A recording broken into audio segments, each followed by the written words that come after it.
In this situation, does this make me the pro? 100%. The schmo and the pro? I would say so. Sure. Thank you so much for coming by. Hey, thanks for stopping me in WrestleCon. We made eye contact. Actually, you came up to me. I did. And you introduced yourself. I was familiar with you. You were familiar with me. And I'm glad we're here in person now, less than a week later. Well, look, it's hard to not notice you, I think, when you're at any of these events. Like, you stand out so much. That's the whole allure of the Schmo, I feel like. Definitely. I think it was very influential in the branding decisions for me to wear something that would be different, to stand out. I tell people all the time, a little bit of Craig Sager meets Rodney Dangerfield, sports first, comedy second, a lot of influences in the attire, the persona, but also a lot from the 90s and the World Wrestling Federation at the time. No longer that, it's the WWE, World Wrestling Entertainment. Was watching that a lot as a kid and getting a lot of influences from that. This is going to be the first time a lot of people are seeing you or hearing you as David right now. So like, perhaps you could introduce yourself because they only know the Schmo. Yeah. I grew up in a suburb outside of Chicago, Buffalo Grove, Illinois in the 90s. I'm a 90s child. Favorite sport was basketball. My childhood idol was Michael Jordan. I mean, 2 3-peats, the greatest basketball player of all time. To me, the greatest. I consider him the greatest athlete, most influential athlete of all time, because when I think of the word GOAT, the GOAT of GOATs, you know, Tom Brady, obviously the NFL, sure. Tiger Woods, you think of golf. Wayne Gretzky. Wayne Gretzky for hockey, obviously Mr. Canadian over here. Canadian, yeah. But I think of Jordan, and I grew up playing sports. I grew up loving sports, being outside of Chicago, and when I realized the dream of being a professional basketball player was dead sometime in high school, 6'0", white guy with limited hops, wasn't going to make it to the next level. I kind of always knew the next best thing would be talking about sports, and kind of led me to this crazy journey I'm on today. And the journey is pretty crazy because there's a lot of people that are doing, I would say, more like what I'm doing, where you're having these conversations or you're reporting. You've created this character. So where did this begin? And also, like, how many versions did you go through till you came up with this version of the Schmo? Interesting. Well, I would say that the version of the Schmo, the original version of the Schmo, always lives on, but the Schmo itself has kind of evolved throughout time. You always have to adapt. You don't adapt, you die. Change is inevitable. You have to be a part of it. So I'm a goof. I was always a class clown. I would always make jokes. I'd always get in trouble. I mean, what you see as the Schmo is kind of really an extension of my character as myself. I could just get away with doing a lot more crazier stuff when I put those yellow glasses on. But I grew up doing impressions. Like, I have a really good Borat impression. I would do Austin Powers. Well, come on, you got to give it to him. Hello, my name is Borat, and I come to the UFC to meet with you and sit in the studio at these black tables here. I like this. Very nice. How much? Austin Powers? Well, now I have to get... All right, baby. Now, are we going to shack now or shack later, baby? Yeah. We're here in Las Vegas at the Blue Wire Studios. Chris, you're doing a great job talking to me. Yeah, baby, yeah. I haven't done that in years, but... It's great. And just different impressions. I don't want to start offending different groups of people, but I just changed my voice a little bit. And I've never had a voice coach or anything like that, but just I'm a goofball. And I just I'm not afraid of what other people think of me, and I would just go out and do these types of things. But the Schmo character itself, the inception of it, 2015, another story of me goofing around with my roommates in Los Angeles where I was living at the time. My buddy had these crazy pair of vintage yellow glasses, put on a turtleneck and a blazer, few drinks, maybe a few puffs of marijuana, who knows, and one thing led to another. But the idea of the character was always there, but what the character looked like kind of was born from just moments like that beginning in 2015. Did you ever get worried that when you took on this character and took on this persona that you wouldn't be taken seriously? I think at that point I just stopped caring. No one gave David Schmulenson a chance. I wanted to go the traditional broadcasting route. And when I graduated the University of Arizona in 2012, I sent my tapes out to over 100 stations. I drove to Yuma, Arizona. I would drive to places, drop these off with the directors, not hear anything back. And when I moved out to California, end of 2012, beginning of 2013, Fox Sports 1 was starting up, the NFL Network. I was either New York or California. I knew their 2 largest markets. And I'm like, look, I might not get directly on camera right away, but I will work as a production assistant. I'll edit. I'll do whatever I can to get my foot in the door. And I think too many people are afraid to take a step sideways or take a step backwards in order to take two steps forward or whatever you have to do. And I was willing to grind in my 20s and do whatever it took. So I think accumulation of so many different factors of people rejecting me and not giving me a choice, I kind of created the character to mock the system. Say, look, you don't want to give David Schmulenson a chance. Well, I could do it better than the people you have in the position, yet I'll do it in character. And that was my mindset. So did you do interviews before, like when you weren't the Schmo? Yes. We were talking a little bit off air about having big interviews. As David Schmulenson, and my last job in corporate America, I worked for USA Today. They had hired me as a publisher account manager to consult sports websites, but I kind of took that job just to get an in, to become friends with the editors and become friends with the other journalists, to take on roles and responsibilities here and there. I was calling up SIDs. I was doing college basketball previews for the magazine. I was covering the Nike Elite 11 football camps, whatever I could get my hands on. I did press junkets. We were just talking about entertainment. Yeah. Gary Oldman was someone I interviewed. Kevin Costner, I was able to interview. I wonder if we were at the same press junkets together. It was the only one I ever covered. Which movie was it? It was a Kevin Costner movie around 2015 or 16. I love that it's the only movie junket you ever did, and you don't even know what movie it was. Oh my God. That is fantastic. Well, here's the thing. Here's the thing about me. I really don't watch TV. I'm a diehard sports nerd. Like, what I consume is sports and business. And literally my life is just nonstop work and work and work. I used to know the name of that, but it's just... Now I got so many other things going in my brain. It might come to me. You know what? We have this amazing thing called the internet. Yeah. So I'm going to look this up here to see. Okay. Then what was the first interview as the Schmo? The first interview, the Schmo, actually, I believe it was Rick Neuheisel. I met him on a Southwest airline flight. I had the glasses, but they were... Criminal. Does that sound right? I don't think it was... actually, it might have been Criminal. It sounds about right. I don't even 2016 action thriller. If Gary Oldman's in it? CIA agent Bill Pope. Was Ryan Reynolds also in it?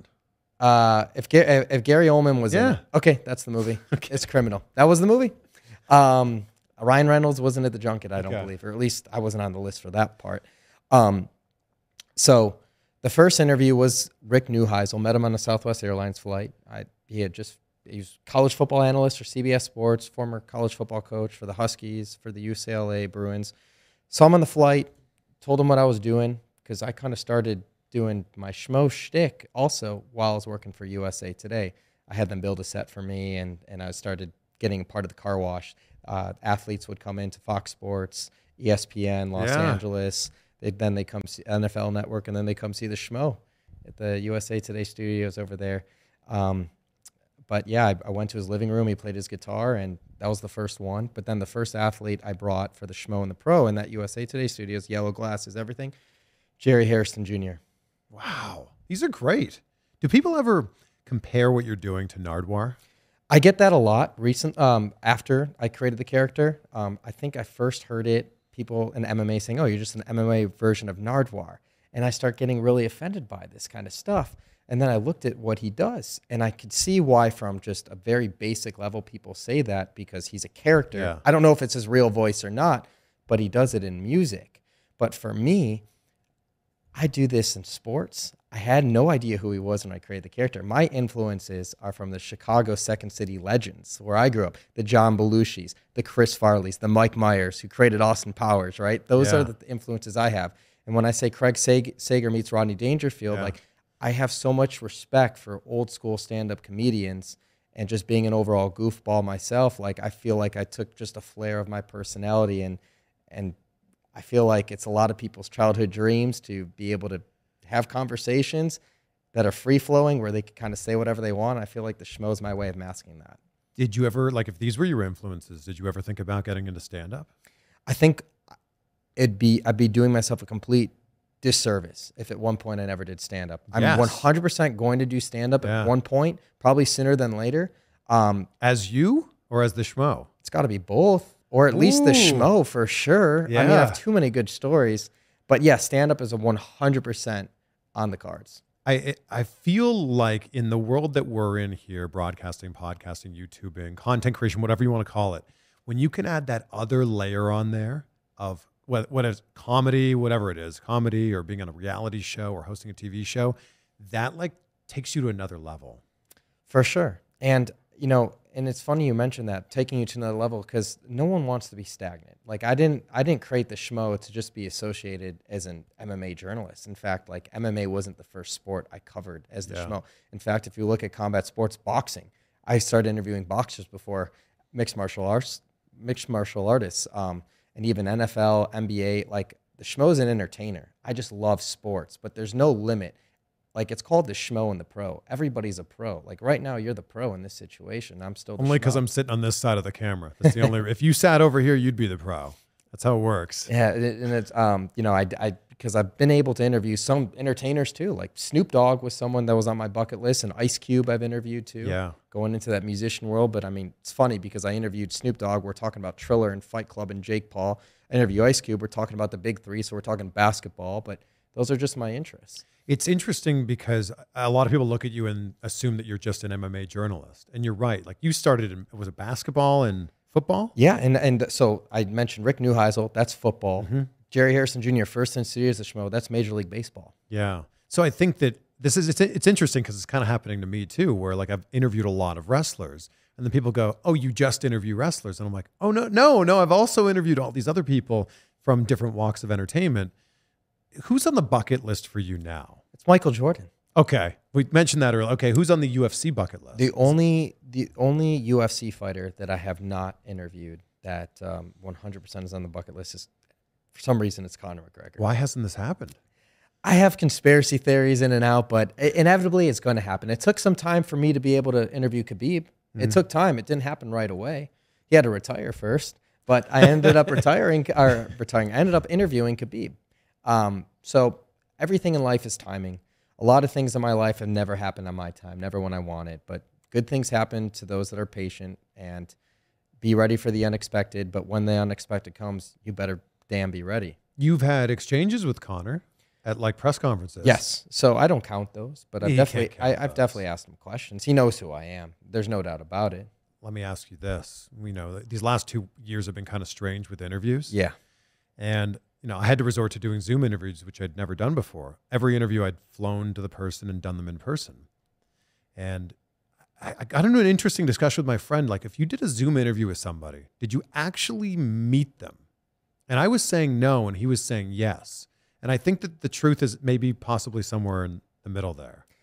Definitely at least somewhere in the middle there, because then when you eventually meet that person you did a Zoom interview with, then it's like you've already met them before and talked to them before. And ironically, that just happened to me this past weekend in Dallas. So the Venezuelan Vixen, you know, the bantamweight champion for the UFC, she and I have done Zoom interviews before. And obviously I spoke to her in person before a press conference, but I've never interviewed on camera on the Schmo and the Pro until this past weekend. So it's like we were saying, yeah, I've done a Schmo and the Pro with you, but do those count? Yeah. Does this count? But we've had that familiarity because we had already done it before. So to your point, it's got to count for something, maybe at least a halfway there. Yeah, wait, but inevitably, you meet the person, you give them a hug, and they go, "It's so good to finally meet you in person." Yeah. And it's like, oh, okay. So maybe the other one didn't really count. But as you know, I mean, as we sit here and you've done plenty of Zoom interviews, nothing beats an in-person, sit-down, face-to-face interview. Oh, nothing. Nothing beats being able to feel someone's energy, shake their hand, give them a hug. As good as technology is, and I'm so grateful that what happened over the last 2 years happened in this era of technology, because I feel like we would have felt a lot more alone if it had happened in the 90s or 80s or any time before then. At the end of the day, though, you're still looking at a two-dimensional representation on a screen of a three-dimensional being. Yeah, and what's going to happen when the way we look at it now ends up being completely computerized, 3D figures? Like, I don't know, augmentation with reality, with the glasses and everything, the metaverse. Yeah. Who knows where interviewing is going to go from a virtual standpoint? Yeah. But I'm not going to sit here and put a cap on it. Yeah, I don't know. Did you ever feel like you had to win fans over when you started with this? Because I can imagine there were people at first that just thought this was a shtick and they didn't like it. Oh, for sure. And there's still people that think it's a shtick or don't like it, but maybe they don't say Well, it it is a shtick. They just... It is a shtick, yeah. There's some people, it's not their cup of tea, but for me, what matters most is the athletes. Do I have the athletes' respect? Because if you have the athletes' respect, you're going to get the fans. Because the athletes are respected by the fans look up to the athletes, which myself, at my core, I'm a fan. That's why I feel like my questions are speaking in the words, in the voice of the fans, not necessarily in the voice because I'm doing the schmo shtick, but I feel like I have a really good pulse of what the community wants to hear from the subject because I'm such a diehard sports fan at root, and that's never going to change. So I know if I can do my shtick in a way to have to always maintain the integrity of sport, respect of the athletes, the fans will come. Yeah, and the thing that I love about what you do is there's a lot of reporters and there's a lot of journalists who are asking questions in order to get a headline. Yes. I love that your questions come from like a general place of curiosity. 100%. That you as a fan are genuinely curious and you want to know what the answer is. For sure. And then the headlines will come because I think I know what they're going to say. And these other outlets, the other journalists, their sites end up taking the videos and making articles and making money. So everybody's making money off it. No problem at all. It feeds the ecosystem. Most importantly, it grows the sport, fastest growing sport in the world. Absolutely. From the mixed martial arts standpoint. But yeah, I think that from the standpoint of asking the right questions, to me, I'm not worried about it. If I get caught up worrying about what other people are thinking, other people are doing, I'm not focusing on myself. And what good are you if you're not trying to better yourself each day? Yeah. What was your first UFC that you ever watched? Like, I don't mean live. I mean, what was the first ever UFC event you watched? So when I was in college, I went to University of Arizona, in Tucson, Arizona. My roommate at the time, Scott, he was big into MMA. And Dominic Cruz, obviously fighting a lot in the WEC, from Tucson, having his gym in Tucson roots. That's kind of like that era is what really got me stuck. They were on Spike TV and of that of nature. And then when I moved to Los Angeles in the early 2010s decade, I don't even know how to clip. What do we call that? The 2010s? The 2010s, the early 2010s. We're in the roaring 20s now. Yes. Yeah, roaring. They're 20s. roaring. Yeah. Oh, they're roaring. Can't believe that was a century ago now. Behind where I lived in Los Angeles, there's this bar called Q's, and they would always put on the fights and events. And Chris Weidman, I remember, was on the come up. He had the collision course with Anderson Silva. Ronda Rousey, come from Strikeforce, come to the UFC. I had run into her running the Santa Monica stairs, and my first reaction was just give her this huge hug and this huge come up. And I was watching all the fights in those 2010s, like religiously, but it all started from what I was doing from 2008 to 2012. That was when I was first introduced to it. But then by 2013 through 2017, I was just really watching as from a fan standpoint. You know, I'm working in corporate America, focusing on whatever I can in the sports world, primarily from the NFL and the NBA basis, because those are the two largest sports in this country and in the United States where you can monetize and biggest fandom. And I was a huge fan of those sports too. But I would say 2013 through 2017, I wouldn't miss pay-per-views. That was when it really started. We're around the same age. I'm a few years older than you, but like, I remember going to Blockbuster. I was a huge wrestling fan. And then I heard that there was this thing called the Ultimate Fighting Championship where like people were actually fighting with, you know, quote unquote, no rules. We're going to Blockbuster and looking at VHSs of UFC 1, 2, 3, 4, 5, looking on the back and being like, oh, wow, that guy who looks really strong is fighting that guy who looks really weak. Let's buy this VHS.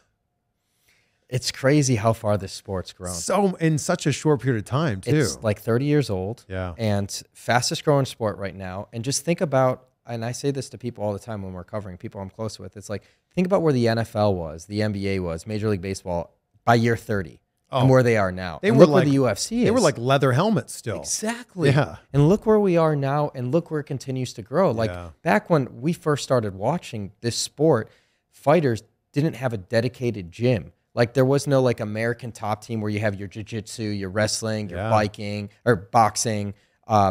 You have to go to all these different gyms to get the different disciplines. Now you have these gyms like Sanford MMA, American Top Team, Extreme Couture, you name it. I don't want to leave any names out, so I'm just going to stop. But they have a one-stop shop for pretty much everything. And that's why you're seeing the evolution of this sport, partially why you're seeing the evolution of the sport. Well, I remember it was probably about 10 years ago with Rory McDonald when they were like, this is the first ever athlete who trained as a mixed martial artist because everybody else came from a discipline. Right. They were a wrestler who learned how to punch, or they were a boxer who learned how to wrestle. And then Rory McDonald came in whenever he made his debut, I think it was like 19, and they went, oh, this is like a completely different athlete now. Yeah, and he's a beast. He is a beast. So walk me through, pretend that I'm an athlete and you're about to interview me and I've never met you before. What does the pre-conversation go? How does Great that go? question. I try to keep it as short as possible because I don't want to give it away. I actually pray and hope that these people don't know me. And as I get more popular, they know me beforehand. But when the glasses are on, that's when I'm in character. When they're off, I'm not in character. That's the only way I can keep my sanity. But all I try to say is, you're the pro. When I put these on, you're the pro, I'm the schmo. That's it? Are you ready to go? That's it. That's it. I try It to all keep rhymes it as short too. as possible. Are you ready to go? I added the "Are you ready to go" thing because sometimes I say that, sometimes I don't. But literally, it's built on the premise of when I put these glasses on, you're the pro, I'm the schmo, and that's all I want to say. I want to say as little as possible to them, and if they want to talk after the interview, we could talk after the interview. But I want to get the best out of them and catch them completely off guard because that's the thing is, when people saw my shtick for the first time too, they just thought it was just another prankster, just another version of a Barstool Sports where you're just making fun of everyone and he doesn't know anything about it. But it's like, no, I'm a diehard fan. This is self-deprecation, so the joke's always going to be on me. It's never on the subject. And I'm going to ask them some layups. I call them layups. But that way, the guard's down. I butter them up a little bit so I can really get them to give their raw, honest opinion on a hard-hitting subject that they wouldn't give to somebody else if their approach wasn't the same. And you train yourself too, right? Or you have? In the past. Yeah. I can't do it as much anymore because with the smartphones and the notoriety, when I go into gyms, people always want photos and stuff of that type of nature. And I feel like I could parlay it to a celebrity bout one time. I'm ready to do about whether it's grappling, whether it's boxing, or it's mixed martial arts. I want to do it with the correct dance partner. And I want to raise enough awareness. And obviously, I want to do this for a good cause. I want to do it for really good charity. Are you going to call out Ariel Helwani again? I mean, I called him out. Yeah. He didn't answer. I mean, he could have handled it a lot better, but there is backstory behind it, which I've addressed too. But when I was coming up in 2018, my first UFC event that I had covered, I met him. I went up to him just like how you went up to me, introduced myself to him. He said, I'm a fan, been following this sport. This is what I'm doing. And I kind of sought out for him for advice, and everything. He's like, take down my email address. And I've been taking down email addresses for years. I'm a relentless networker. For some reason that day, he gave me a wrong email address, and I never forgot it. And that's the reason, that is the backstory of how I called him out about it. Yeah, and he was the right dance partner too. Like he intentionally gave you the wrong email? He says he doesn't. He says I miswrote it down. But listen, I'm in that position when I'm struggling, when I'm paying money out of my own pockets to cover these events and to go X, Y, and Z. I'm not in a position to write down the wrong email address. And someone in my shoes who's created his own path, built his own brand, has had no money or supports behind him to get to where I'm at and continue to grow, I don't miswrite emails. I don't get that stuff wrong. I've sent hundreds of thousands of emails just trying to get in. So many rejections, so many blank stares, and for some reason that email never went through.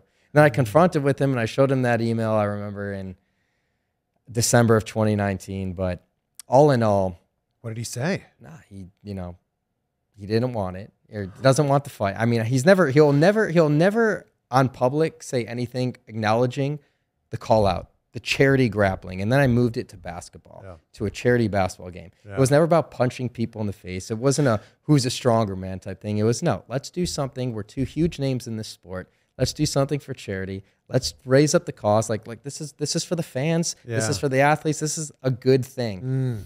He never addressed that part. It was always, he's trying to use my name to build off of and blah, blah, blah. He'd go down that route. And it's like, once he went down that route, it's like, I don't need you. I never needed you. Never want to say that. Like, my work speaks for itself and I'll prove it. And that's why I just ended talking about it. Yeah, and you're not just a character and you're not just someone who does these interviews. Like if someone's just seen you on their recommended page on YouTube, I feel like they're only seeing like just the tip of the iceberg here. Sure.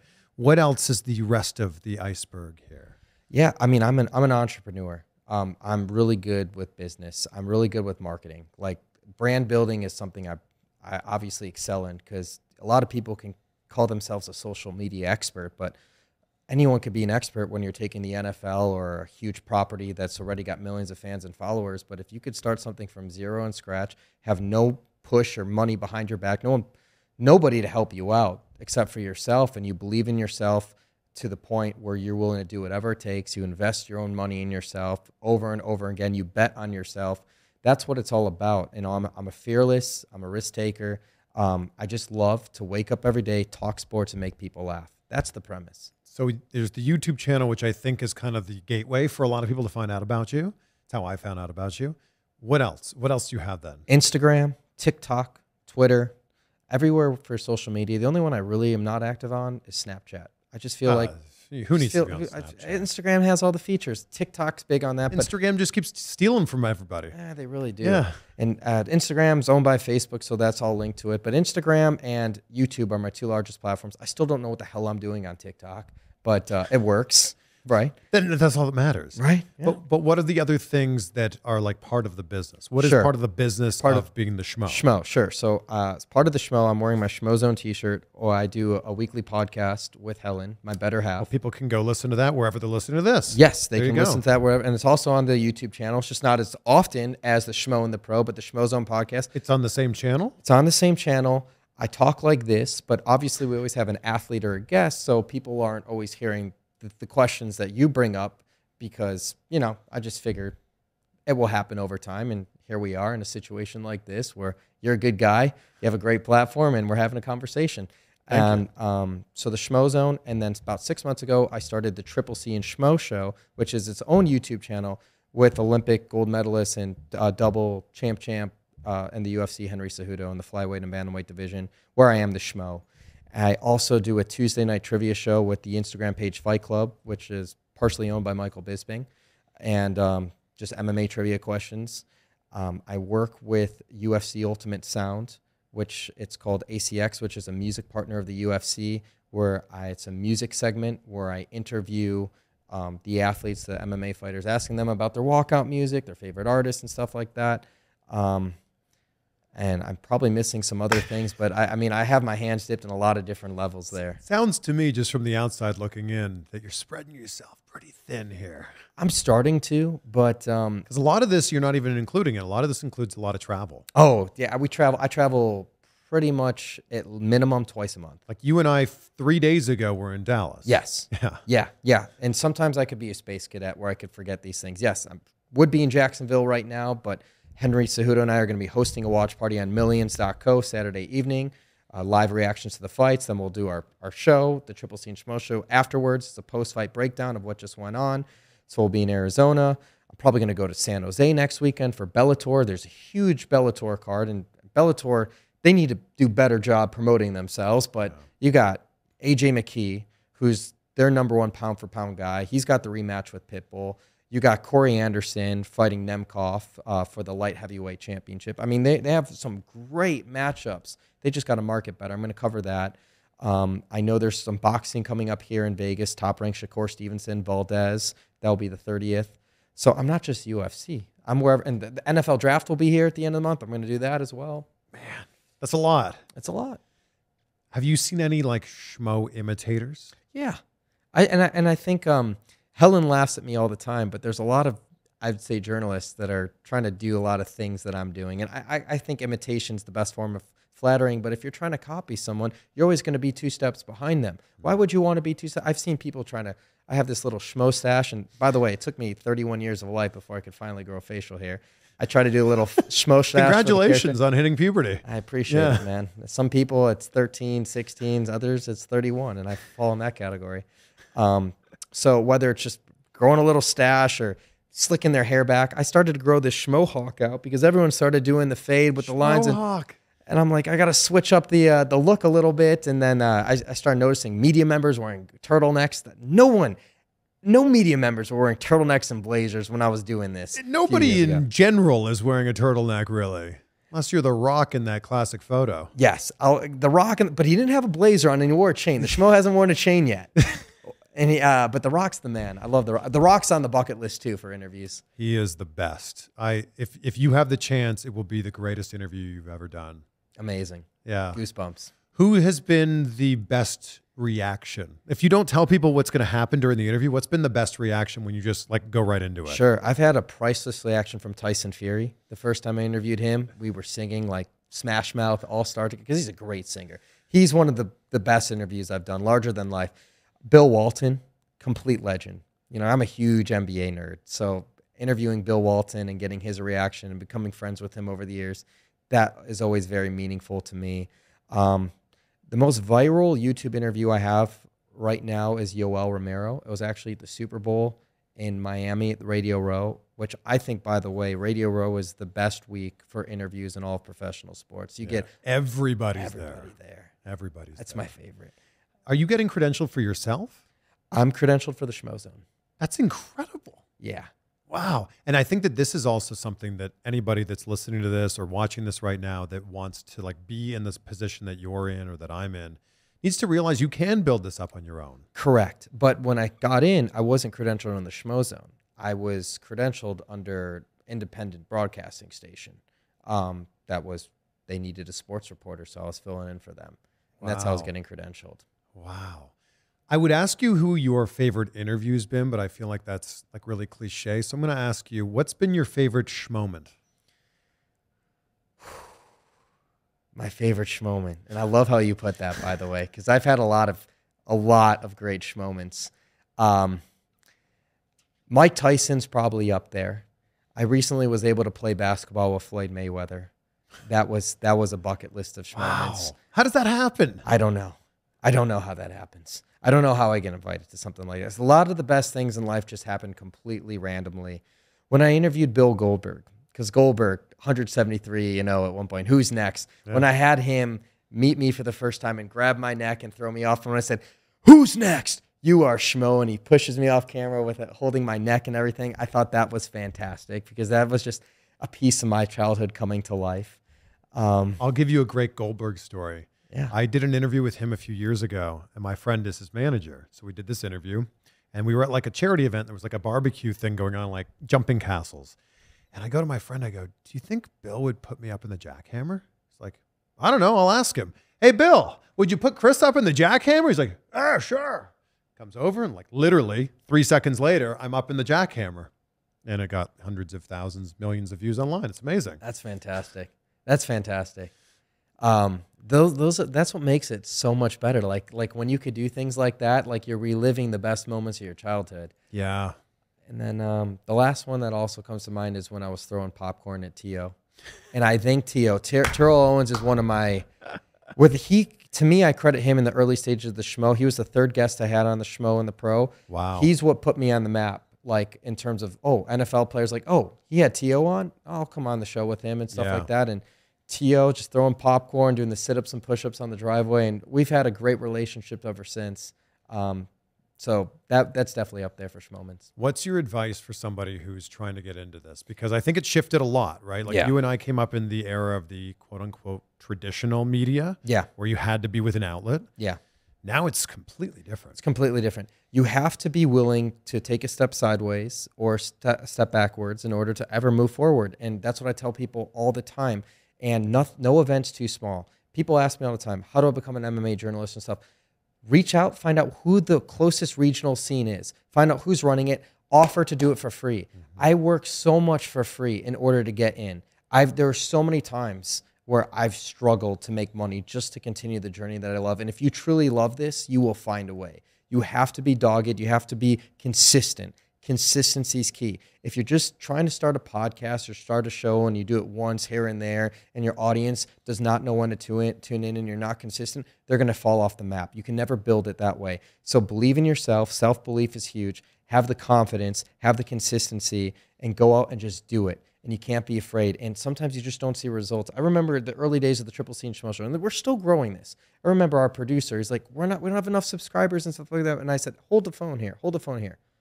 If you build it, they will come. It doesn't happen overnight. You have to continue to grind, continue to show up. If your work is truly the best, people will watch. Yeah. As Macho Man talked about famously, the cream rises to the top. I think there's a lot of people that get into podcasting, for example, and they put out 12 episodes and they go, nobody's listening. And I always say to those people, how many people do you think were listening to Joe Rogan after 12 episodes? Yes, exactly. How many people do you think were listening to Joe Rogan after 212 episodes? Right. And now here he is at 1,800 episodes, and it's a completely different story. Yeah. Because he did it, and we all do it, because you love it. And if you're not loving it, if you don't love every part of it, You need to stop right now.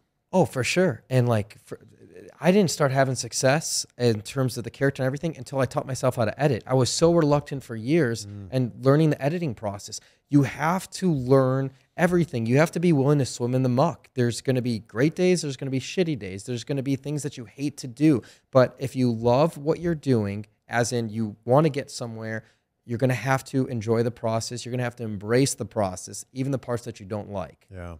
Did I see you brought the Schmo glasses? I brought the Schmo glasses. Is this kind of like Clark Kent and Superman here? You know, it's in terms of what you're going to get if I put them on, yes. Let's see what happens. I mean, here's the glasses. I know you wanted me to bring them. I got them here. These are my Schmo glass lines. I did sell them. They will be back on sale soon. I just paused with the whole NFT thing. But what does a pair of Schmo glasses cost? I think I was selling them for $65. Wow. But they were all custom. They're all custom made. They actually have a purpose too. What people don't realize is... Why don't you tell me this as the Schmo? All right, why not? All right, Chris. What people don't realize is with these Schmo glasses, they really help with bright lights. Bright lights, they could have a lot of glaring effects on your eyes, especially if you're looking at the screen or if you're cage side for an MMA event, for a boxing match. They help take all that excess light out. I hit the off button there. The Schmo's all over the place. Oh, this is so good. I love what you do to your face when you become the Schmo. All the facial characteristics. That's the Chris Farleys, man. The John Belushis. I studied those guys. The Mike Myers. Comedy's about what you can do with your face. The facial expressions. Sometimes when the Schmo's interviewing the guest, he leans in there. Yeah. He stares at the camera there. There's a lot of different things that the Schmo studied from these comedic legends over time.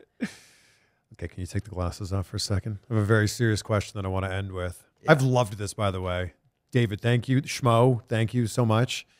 I'm all about gratitude, and I start and end every day saying out loud 3 things that I'm grateful for. So perhaps I'll ask you, and then I'll also ask the Schmo. Sure. What are 3 things in your life that you're grateful for right now? Most important is good health. Your health is your wealth. And just being healthy and being active, being able to wake up each day and breathe and smell the fresh air, that's what I'm far most thankful for. Yeah. Secondly, I'm most thankful for my inner circle, to my better half, Helen, to my supporting parents. My parents are my biggest fans.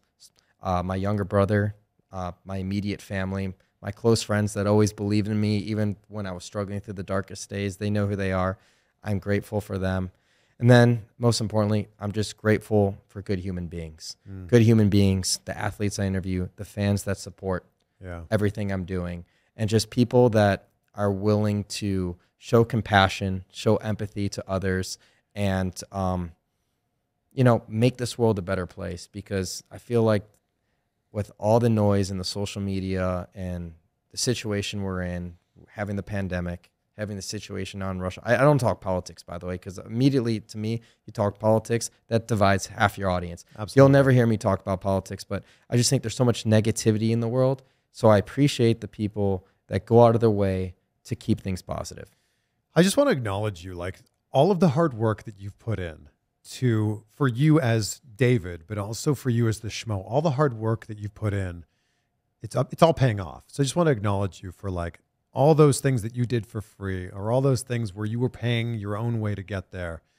It's all like paid off and it's all worth it. So I just want to acknowledge you for that. I appreciate it. I really do. And thank you for coming by. This has been so entertaining and also like so motivating. There's so many people that want to do what you're doing. And I think that when somebody can see somebody that is doing it and see somebody that is successful doing it, they can then reverse engineer their way back.